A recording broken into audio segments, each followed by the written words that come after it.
ನಮಸ್ಕಾರ. ಉತ್ತರ ಕರ್ನಾಟಕ ಬೀದರ್ ನ್ಯೂಸ್ ರೌಂಡಪ್ಗೆ ಸ್ವಾಗತ. ನಾನು ಪ್ರಿಯಾಂಕಾ ಶ್ರೀಗುರು. ಬನ್ನಿ ಕ್ವಿಕ್ ಆಗಿ ನೋಡೋಣ ಇಂದಿನ ಪ್ರಮುಖ ಸುದ್ದಿಗಳನ್ನು.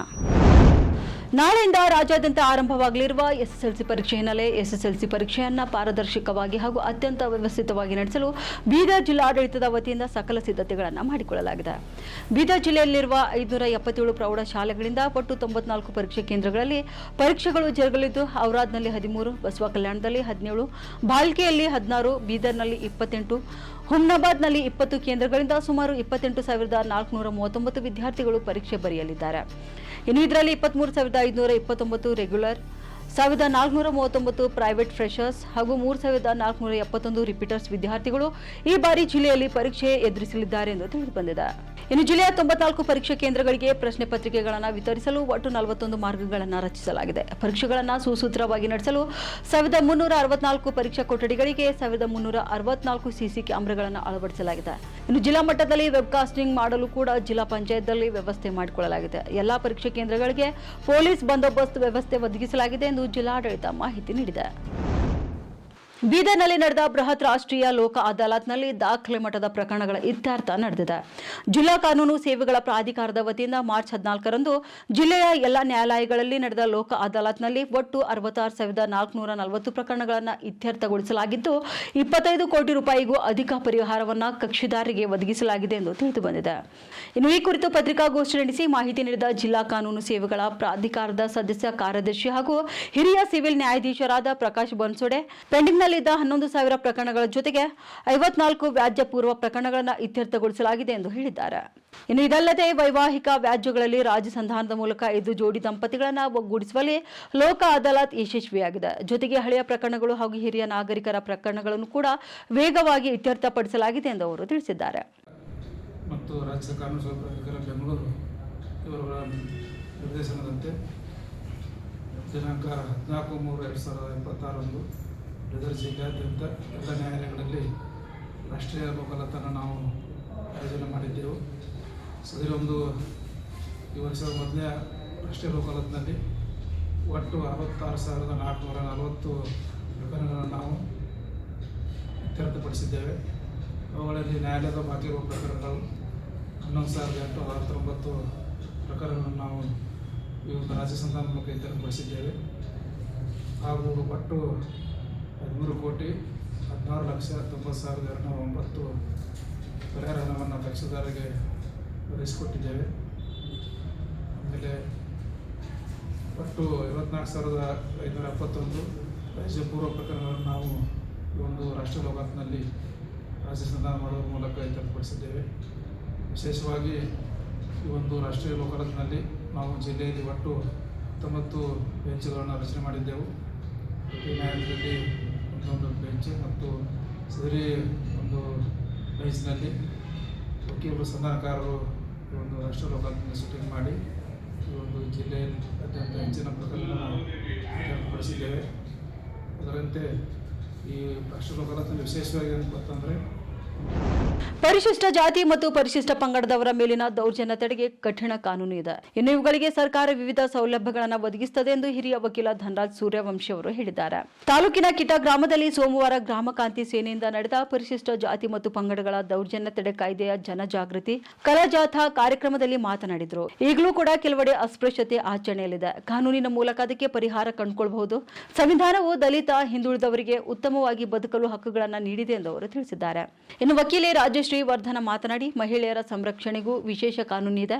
ಎಲ್ರಿಗೂ ಕೂಡ ಸಾಮಾನ್ಯ ಕಾನೂನಿನ ಅರಿವು ಇದ್ದರೆ ವ್ಯಾಜ್ಯಗಳು ಹುಟ್ಟುವುದಿಲ್ಲ. ಇನ್ನು ದೌರ್ಜನ್ಯಗಳನ್ನು ತಡೆಯಬಹುದು ಎಂದು ಹೇಳಿದ್ದಾರೆ. ಬೀದರ್ ಜಿಲ್ಲೆಯಲ್ಲಿ ಗ್ಯಾಸ್ ಸಿಲಿಂಡರ್ಗಾಗಿ ಯುದ್ಧೋಪಾದಿಯಲ್ಲಿ ಬುಕ್ಕಿಂಗ್ ನಡೆಯುತ್ತಿದೆ. ಮಧ್ಯಪ್ರಾಚ್ಯ ದೇಶಗಳಲ್ಲಿ ಯುದ್ಧ ನಡೆಯುತ್ತಿರುವುದರಿಂದ ಪೆಟ್ರೋಲಿಯಂ ಉತ್ಪನ್ನಗಳ ಆಮದು ಸ್ಥಗಿತಗೊಳ್ಳಲಿದೆ. ಮುಂದೆ ಸಿಲಿಂಡರ್ ಸಿಗುವುದಿಲ್ಲ ಎಂಬ ಸುದ್ದಿಯೇ ಈ ಆತಂಕಕ್ಕೆ ಕಾರಣವಾಗಿದೆ. ಇನ್ನು ಜನಸಾಮಾನ್ಯರು ಮುಂದಿನ ತಿಂಗಳುಗಳಿಗೆ ಬೇಕಾದ ಅನಿಲವನ್ನು ಈಗಲೇ ಸಂಗ್ರಹಿಸಿಟ್ಟುಕೊಳ್ಳಲು ಮುಗಿಬೀಳುತ್ತಿದ್ದಾರೆ. ನಿತ್ಯ 700ರಿಂದ 800 ಬುಕ್ಕಿಂಗ್ ಆಗ್ತಿದ್ದ ಕಡೆ ಈಗ ಸಂಖ್ಯೆ 2,000 ದಾಟ್ತಿದೆ. ಅಗತ್ಯಕ್ಕಿಂತ ಹೆಚ್ಚಿನ ಬುಕ್ಕಿಂಗ್ ಮಾರುಕಟ್ಟೆಯಲ್ಲಿ ಕೃತಕ ಅಸ್ಥಿರತೆಯನ್ನು ಕೂಡ ಸೃಷ್ಟಿ ಮಾಡ್ತಿದೆ. ಇನ್ನು ಗ್ಯಾಸ್ ಏಜೆನ್ಸಿಗಳ ಮುಂದೆ ಪ್ರತಿದಿನ 100 ಜನರು ಸಾಲ್ಗಟ್ಟಿ ನಿಲ್ತಿದ್ದು, ತುರ್ತು ಅವಶ್ಯಕತೆ ಇರುವವರೆಗೂ ಕೂಡ ಸಿಲಿಂಡರ್ ಸಿಗದಂತಾಗಿದೆ. ವದಂತಿಗಳೇ ಈ ಗೊಂದಲಕ್ಕೆ ಮೂಲ ಪ್ರೇರಣೆಯಾಗಿವೆ ಎಂದು ತಿಳಿದು ಬಂದಿದೆ. ಅದು ಪ್ಯಾನಿಕ್ ಬುಕ್ಕಿಂಗ್ ಆಗಿ ಬುಕ್ಕಿಂಗ್ ಭಾಳ ಜಾಸ್ತಿ ಮಾಡಿದ್ದಾರೆ. ನಮಗೆ 700-800 ಬುಕ್ಕಿಂಗ್ ಬರೋದು 1,500-2,000 ಬುಕ್ಕಿಂಗ್ ಬರ್ತಾ ಇದೆ. ಅದಕ್ಕಾಗಿ ವೇಟಿಂಗ್ ಪೀರಿಯಡ್ ಸ್ವಲ್ಪ ಜಾಸ್ತಿ ಆಗಿದೆ. ಅದು ಮತ್ತು ಸ್ಟಾಕ್ನು ಮೊದಲಿನ ಥರ ಪೂರ್ತಿ ಬರ್ತಾ ಇಲ್ಲ.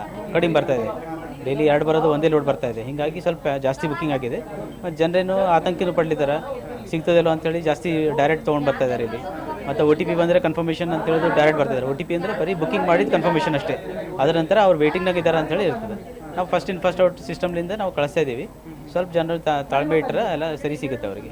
ಈ ಬುಕ್ಕಿಂಗ್ ಅದೇ ಆಲ್ಮೋಸ್ಟ್ ಡಬಲ್. ಯಾರಿಗೆ ಮುಂದೆ ಮಾಡೋರಿದ್ರೆ ಅವರು ಹೀಗೆ ಮಾಡಿಬಿಡ್ತಾ ಇದ್ದಾರೆ. ಹೀಗೆಲ್ಲ ಹಬ್ಬನೂ ಬೇರೆ ಇದೆ ಈಗ. ಬೀದರ್ನಲ್ಲಿ ಗ್ಯಾಸ್ ಸಿಲಿಂಡರ್ ಕೊರತೆಯ ವದಂತಿ ಒಂದೆಡೆ ಜನರನ್ನ ಕಂಗೆಡಿಸುತ್ತಿದ್ರೆ, ಇದನ್ನೇ ಬಂಡವಾಳ ಮಾಡಿಕೊಂಡು ಕೆಲವು ಕಿಲಾಡಿಗಳು ಕಾಳಸಂತೆಯಲ್ಲಿ ದಂಧೆ ಶುರು ಹಚ್ಚಿಕೊಂಡಿದ್ದಾರೆ.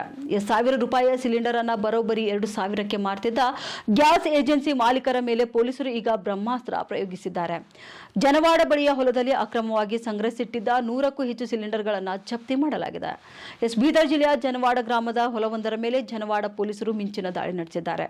ಮಧ್ಯಪ್ರಾಚ್ಯ ಯುದ್ಧದ ಭೀತಿಯಿಂದ ಸಿಲಿಂಡರ್ ಕೊರತೆಯಾಗಲಿದೆ ಎಂಬ ಆತಂಕದ ಲಾಭ ಪಡೆಯಲು ಮುಂದಾಗಿದ್ದ 4 ಏಜೆನ್ಸಿ ಮಾಲೀಕರು ಈಗ ಕಂಬಿ ಎಣಿಸುತ್ತಿದ್ದಾರೆ. ಹೊಲದಲ್ಲಿ ಅಕ್ರಮವಾಗಿ ಬಚ್ಚಿಟ್ಟಿದ್ದ ಬರೋಬ್ಬರಿ 105 ಅಡಿಗೆ ಅನಿಲ ಸಿಲಿಂಡರ್ಗಳನ್ನು ಪೊಲೀಸರು ವಶಕ್ಕೆ ಪಡೆದಿದ್ದಾರೆ. ನಿನ್ನೆ ದಿನ 16/3/2026 ಬೀದರ್ ಜಿಲ್ಲೆಯ ಜನವಾಡ ಠಾಣೆಯ ಲಿಮಿಟ್ಸ್ನಲ್ಲಿ ಕಾಳಸಂತೆಯಲ್ಲಿ ಗ್ಯಾಸ್ ಸಿಲಿಂಡರ್ಗಳನ್ನು ಸಾರ್ವಜನಿಕರಿಗೆ ಮಾರಾಟ ಮಾಡ್ತಾರೆ ಅಂತ ಗೊತ್ತಾದ ಮೇಲೆಗೆ ಎಲ್ಲ ನಮ್ಮ ಅಧಿಕಾರಿ ಸಿಬ್ಬಂದಿಯವರು ಅಲ್ಲಿ ಹೋಗಿ ನೋಡಲಾಗಿ ಅಲ್ಲಿ ಶರೀಕರನ್ನು ಹೊಲದಲ್ಲಿ ಸುಮಾರು 105 ಸಿಲಿಂಡರ್ಗಳು, ಅದರಲ್ಲಿ 22 ಫುಲ್ ಸಿಲಿಂಡ್ರು ತುಂಬಿದ್ದು ಸಿಲಿಂಡ್ರು, ಉಳಿದ ಎಲ್ಲ 83 ಸಿಲಿಂಡ್ರು ಖಾಲಿದ್ದು. ಅವುಗಳನ್ನು ತುಂಬಿದ್ದನ್ನು ಮಾರಿ ಖಾಲಿ ವಾಪಸ್ ಎಕ್ಸ್ಚೇಂಜ್ ಮಾಡಿರ್ತಾರೆ. ಅಂಥವನ್ನು ನಾವು 2 ಲಾರಿ 2 ವಾಹನಗಳ ಸಮೇತ ಇವೆಲ್ಲ ಸಿಲಿಂಡರ್ಗಳನ್ನು ನಾವು ಹಿಡಿದು 4 ಜನರಿಗೆ ವಶಕ್ಕೆ ಪಡೆದುಕೊಂಡು ನಾವು ಅವ್ರ ಮೇಲೆ ಕ್ರಮ ಕೈಗೊಂಡಿದ್ವಿ. ಈ ವಿಚಾರಣೆ ಮಾಡಲಾಗಿ ಈ ಗ್ಯಾಸ್ ಸಿಲಿಂಡರ್ಗಳನ್ನು ಕಾಳಸಂತೆಯಲ್ಲಿ ಹೆಚ್ಚಿನ ಬೆಲೆಗೆ ಇವರು ಮಾರಾಟ ಮಾಡ್ತಾರೆ ಅಂತ ಗೊತ್ತಾಯಿತು. ಔರಾದ್ ತಾಲೂಕಿನ ವಡಗಾಂವ್ ಗ್ರಾಮದ ಮಲ್ಲಾರಿ ಇಂಡಿಯನ್ ಗ್ಯಾಸ್ ಏಜೆನ್ಸಿಯವರು ಇದರಲ್ಲಿ ಕೂಡ ಶಾಮೀಲಾಗಿದ್ದಾರೆ ಅಂತ ಗೊತ್ತಾಗಿದೆ ನಮಗೆ. ಈಗ ಇನ್ನೂ ಪ್ರಕರಣ ತನಿಖೆ ಮಾಡ್ತಾ ಇತ್ತು. ಮಧ್ಯವರ್ತಿಗಳು ಗ್ಯಾಸ್ ಏಜೆನ್ಸಿ ಕಡೆಯಿಂದ 1,300 1,400 ರೂಪಾಯಿ ತೆಗೆದುಕೊಂಡು ಸಾರ್ವಜನಿಕರಿಗೆ 2,000 ರೂಪಾಯಿಗೆ ಮಾರಾಟ ಮಾಡ್ತಾರೆ ಅಂತ ನಮಗೆ ಇಲ್ಲಿವರೆಗೆ ಗೊತ್ತಾಗಿದೆ. ನಮಗೆ ಸದ್ಯ ಇನ್ನೂ ತನಿಖೆ ನಡೆದಿದೆ, ಇನ್ನೂ ವಿಚಾರಣೆ ಮಾಡಿ ಅದರೆಲ್ಲ ತಿಳ್ಕೊಬೇಕಾಗಿದೆ. ನಾವು ಕಾಳಸಂತೆಯಲ್ಲಿ ಎಲ್ಲೇ ಮಾರಾಟ ಮಾಡಿದ್ರು ಕೂಡ ಸಾರ್ವಜನಿಕರು ನಮಗೆ ಮಾಹಿತಿ ಕೊಟ್ಟರೆ ನಾವು ಅವ್ರ ಮೇಲೆ ಕ್ರಮ ಕೈಗೊಳ್ತೀವಿ. ಕಾಳಸಂತೆ ಭಾಲ್ಕಿ ತಾಲೂಕಿನಲ್ಲಿ 2025 ಹಾಗೂ 26ನೇ ಸಾಲಿನ SSLC ಪರೀಕ್ಷೆ ಬುಧವಾರದಿಂದ ಆರಂಭಗೊಳ್ಳಲಿದ್ದು ಏಪ್ರಿಲ್ 2ರವರೆಗೆ ನಡೆಯಲಿವೆ. ಇನ್ನು ಪರೀಕ್ಷೆಗಳನ್ನು ಸುಗಮವಾಗಿ ನಡೆಸಲು ಶಿಕ್ಷಣ ಇಲಾಖೆ ಅಗತ್ಯ ಸಿದ್ಧತೆ ಕೈಗೊಂಡಿದೆ. SSLC ಪರೀಕ್ಷೆ ಸುಸೂತ್ರ ಮತ್ತು ಪಾರದರ್ಶಕವಾಗಿ ನಡೆಸಲು ಅಗತ್ಯ ಸಿದ್ಧತೆ ಮಾಡಿಕೊಂಡಿದ್ದೇವೆ. 16 ಪರೀಕ್ಷಾ ಕೇಂದ್ರಗಳಲ್ಲಿ ಪರೀಕ್ಷೆ ನಡೆಯಲಿದ್ದು 4,090 ವಿದ್ಯಾರ್ಥಿಗಳು ಪರೀಕ್ಷೆ ಬರೆಯಲಿದ್ದಾರೆಂದು ಕ್ಷೇತ್ರ ಶಿಕ್ಷಣಾಧಿಕಾರಿ CG ಹಳ್ಳದವರು ತಿಳಿಸಿದ್ದಾರೆ. ಇನ್ನು ಪರೀಕ್ಷಾ ಕ್ರಮ ತಡೆಯಲು ಎಲ್ಲಾ ಪರೀಕ್ಷಾ ಕೇಂದ್ರಗಳಲ್ಲಿ CC ಕ್ಯಾಮೆರಾ ಮತ್ತು ವೆಬ್ ಕಾಸ್ಟಿಂಗ್ ಅಳವಡಿಸಲಾಗಿದೆ. ಪರೀಕ್ಷೆ ಸುಸೂತ್ರವಾಗಿ ನಡೆಸಲು ಮುಖ್ಯ ಅಧೀಕ್ಷಕರು, ಕೋಣೆ ಮೇಲ್ವಿಚಾರಕರು, ವರ್ಗಾಧಿಕಾರಿಗಳನ್ನು ನೇಮಕ ಮಾಡಲಾಗಿದೆ. ಇನ್ನು ಭಾಲ್ಕಿ ತಾಲೂಕಿನಲ್ಲಿ ಸರ್ಕಾರಿ ಅನುದಾನಿತ ಮತ್ತು ಅನುದಾನ ರಹಿತ ಒಟ್ಟು 90 ಪ್ರೌಢಶಾಲೆಗಳಿಂದ 4,090 ವಿದ್ಯಾರ್ಥಿಗಳು ಈ ಬಾರಿಯ ಪರೀಕ್ಷೆಗೆ ಹಾಜರಾಗಲಿದ್ದಾರೆ ಎಂದು ತಿಳಿದು ಬಂದಿದೆ. 30 ಸರ್ಕಾರಿ ಪ್ರೌಢಶಾಲೆಗಳಿಂದ 1,247 ವಿದ್ಯಾರ್ಥಿಗಳು ಮತ್ತು ಅನುದಾನ ರಹಿತ 60 ಶಾಲೆಗಳಿಂದ 2,843 ವಿದ್ಯಾರ್ಥಿಗಳು ಪರೀಕ್ಷೆ ಬರೆಯಲಿದ್ದಾರೆ ಎಂದು ತಿಳಿದು ಬಂದಿದೆ. ನಾಳೆಯಿಂದ SSLC ಪರೀಕ್ಷೆ ನಡೆಯಲಿದೆ. ಈಗಾಗಲೇ ಭಾಲ್ಕಿ ತಾಲೂಕಿನ ಸುಮಾರು 16 ಪರೀಕ್ಷಾ ಕೇಂದ್ರಗಳಿದೆ. ಆ ಒಂದು 16 ಪರೀಕ್ಷಾ ಕೇಂದ್ರಗಳಲ್ಲಿ 4,090 ವಿದ್ಯಾರ್ಥಿಗಳು ಪರೀಕ್ಷೆ ಬರೆಯಲಿದ್ದಾರೆ ಎನ್ನುವಂಥ ಮಾಹಿತಿಯನ್ನ ಕ್ಷೇತ್ರ ಶಿಕ್ಷಣಾಧಿಕಾರಿಗಳು ಈಗಾಗಲೇ ನೀಡಿದ್ದಾರೆ. ತಾಲೂಕಿನಲ್ಲಿರುವಂತಹ 16 ಪರೀಕ್ಷಾ ಕೇಂದ್ರಗಳಲ್ಲಿ ಈಗಾಗಲೇ ಎಲ್ಲ ಪರೀಕ್ಷೆಗೆ ಸಂಬಂಧಪಟ್ಟಂತಹ ಸಿದ್ಧತೆಗಳನ್ನ ಮಾಡಿಕೊಳ್ಳಲಾಗಿದೆ. ಆ ಸಿದ್ಧತೆಗಳನ್ನ ಕ್ಷೇತ್ರ ಶಿಕ್ಷಣಾಧಿಕಾರಿಗಳಾದಂಥ CG ಹಳ್ಳದವರು ಎಲ್ಲ ಸಿದ್ಧತೆಗಳನ್ನ ನೋಡ್ಕೊಂಡಿದ್ದಾರೆ. ವೆಬ್ ಕಾಸ್ಟಿಂಗ್, CC ಕ್ಯಾಮೆರಾ ಸೇರಿದಂತೆ ಪೊಲೀಸ್ ಬಿಗಿ ಭದ್ರತೆ ಬಗ್ಗೆ ಎಲ್ಲದರ ಬಗ್ಗೆ ಗಮನದಲ್ಲಿ ಇಟ್ಕೊಂಡು ಈಗಾಗಲೇ ಸಕಲ ಸಿದ್ಧತೆಗಳನ್ನ ಮಾಡಿಕೊಂಡಿದ್ದಾರೆ. ಕ್ಷೇತ್ರ ಶಿಕ್ಷಣಾಧಿಕಾರಿಗಳಾದಂಥ CG ಹಳ್ಳದವರು ಈಗಾಗಲೇ ಸುಮಾರು 16 ಪರೀಕ್ಷಾ ಕೇಂದ್ರಗಳಿಗೆ ಭೇಟಿ ಕೊಟ್ಟಿದ್ದಾರೆ. ನಾಳೆ 4,090 ವಿದ್ಯಾರ್ಥಿಗಳು ಈಗಾಗಲೇ ನೋಂದಣಿ ಮಾಡಿಕೊಂಡಿರ್ತಕ್ಕಂಥ ವಿದ್ಯಾರ್ಥಿಗಳು SSLC ಪರೀಕ್ಷೆಯನ್ನ ಬರೆಯಲಿದ್ದಾರೆ ಎನ್ನುವಂತ ಮಾಹಿತಿಯನ್ನ ಕೊಟ್ಟಿದ್ದಾರೆ. ಔರಾದ್ ಪಟ್ಟಣದ ಆದರ್ಶ ವಿದ್ಯಾಲಯ ಕರ್ನಾಟಕ ಪಬ್ಲಿಕ್ ಶಾಲೆಯ ಆವರಣದಲ್ಲಿ ನಿರ್ಮಿತಿ ಕೇಂದ್ರದಿಂದ ನಡೆಯುತ್ತಿರುವ CC ರಸ್ತೆ ಹಾಗೂ ಚರಂಡಿ ಕಾಮಗಾರಿ ಕಳಪೆ ಮಟ್ಟದಲ್ಲಿ ನಡೆಯುತ್ತಿದೆ ಎಂಬ ಆರೋಪ ಕೇಳಿಬಂದಿದೆ. ಈ ಸಂಬಂಧ ವಿದ್ಯಾರ್ಥಿ ಬಂಧುತ್ವ ವೇದಿಕೆ ಪದಾಧಿಕಾರಿಗಳು ಸ್ಥಳಕ್ಕೆ ಭೇಟಿ ನೀಡಿ ಕಾಮಗಾರಿ ಪರಿಶೀಲಿಸಿ ಆಕ್ರೋಶ ವ್ಯಕ್ತಪಡಿಸಿದ್ದಾರೆ. ಇನ್ನು ಹಲವು ವರ್ಷಗಳಿಂದ ಶಾಲಾ ಆವರಣದಲ್ಲಿ ರಸ್ತೆ ಹಾಗೂ ಚರಂಡಿ ಸಮಸ್ಯೆಯಿಂದ ವಿದ್ಯಾರ್ಥಿಗಳು ಸಂಕಷ್ಟ ಅನುಭವಿಸುತ್ತಿದ್ದರು. ಈ ಹಿನ್ನೆಲೆಯಲ್ಲಿ ಸರ್ಕಾರ CC ರಸ್ತೆ ಮತ್ತು ಚರಂಡಿ ಕಾಮಗಾರಿ ಕೈಗೊಂಡಿರುವುದು ಸಂತಸದ ವಿಷಯವಾದರೂ ಕೂಡ ಕಾಮಗಾರಿ ಗುಣಮಟ್ಟದ ಬಗ್ಗೆ ಗಂಭೀರ ಅನುಮಾನಗಳು ಮೂಡಿವೆ ಎಂದು ಆರೋಪ ಮಾಡಿದ್ದಾರೆ.